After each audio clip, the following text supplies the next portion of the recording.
4.5 years ago, I picked up a book for the first time in almost 10 years, and it absolutely changed my life. Before I go into detail about what book I am talking about, I need to give you guys a little bit of a backstory. Ever since I was a young kid, maybe 5 to 7 years old, I remember going to my grandparents' house and actually getting paid to pick up pine cones. That was the first experience in my life that I felt like I was getting paid for doing something. I was a really young kid, didn't really understand it. All I knew was I was excited to get to my grandparents' house so I could pick up the pine cones and get paid the $5 I got paid every single Christmas. At the age of 7, I started playing baseball, and I grew from playing Little League to Babe Ruth at the age of 13. When I turned 13, though, I was given the ability to umpire all of the previous levels of Little League. I believe this is truly the first time that I felt like I had an actual job. I was only 13 years old, wasn't getting paid hourly or anything. It was just a flat rate for each game. I remember almost every single Sunday when we would go to the second floor of the concession stand, I would be so anxious to be able to get there early and make sure I get as many games as possible. Then, the day I turned 16, I actually got a job at Wendy's. My sister actually was the manager there, so I didn't have to worry about applying to a bunch of different jobs. I was given a job the day I turned 16 with no issues whatsoever. At this point in my life, it's when I started to realize that if you put a lot of hard work into something, you would get most of the time a decent return. In this case, I was able to afford the gas as well as the insurance for the truck that my dad gave me for being 16, as well as all your typical teenage stuff. Throughout the rest of my years in high school, I actually wound up working a lot. I was officiating wrestling matches, umpiring baseball games, working at Wendy's, McDonald's, a couple shoe stores. It wasn't long after high school that I decided to join the Marines. I had a couple big influencers in my life that kind of impacted that decision. One of the most impactful people in my life was actually my high school wrestling coach and weight training coach.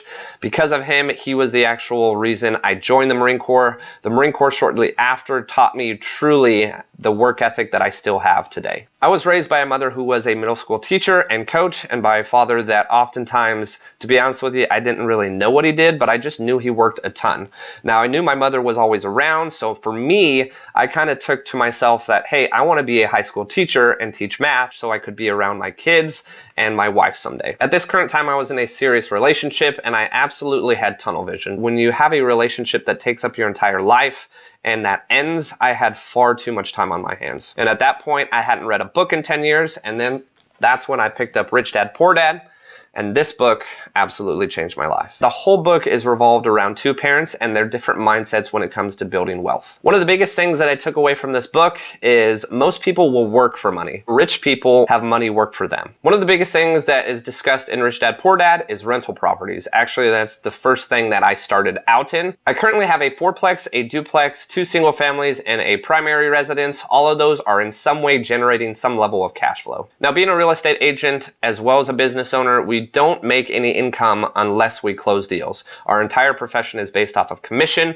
and the only way I'm generating income is if I'm working. I'm up every single day at 4:30 in the morning, and most nights I'm not finished working until 7 or 8, maybe 9 p.m. at night. Now, working for yourself and being a business owner does come with a lot of sacrifices. I've had to give up a lot to get where I am today. I haven't been in any serious relationship in the last 4.5 years, and I've also not had really the opportunity to go visit family or really travel all that much because I've devoted so much time to my real estate business. Another thing this book taught me was it's not about how much money you make, it's about how much money you keep. When I was a freshman and sophomore, I had a sister that would drive me to lunch every single day rather than eating at the cafeteria.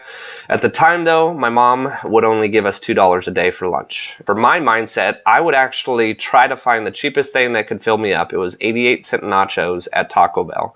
I'd use that 88 cents and save the $1.12, so that $1.12 accumulated over 4 days would allow me to have a full Subway sandwich meal on Friday. It's not about spending a ton of money now just on fruitless, simple things that I don't necessarily need.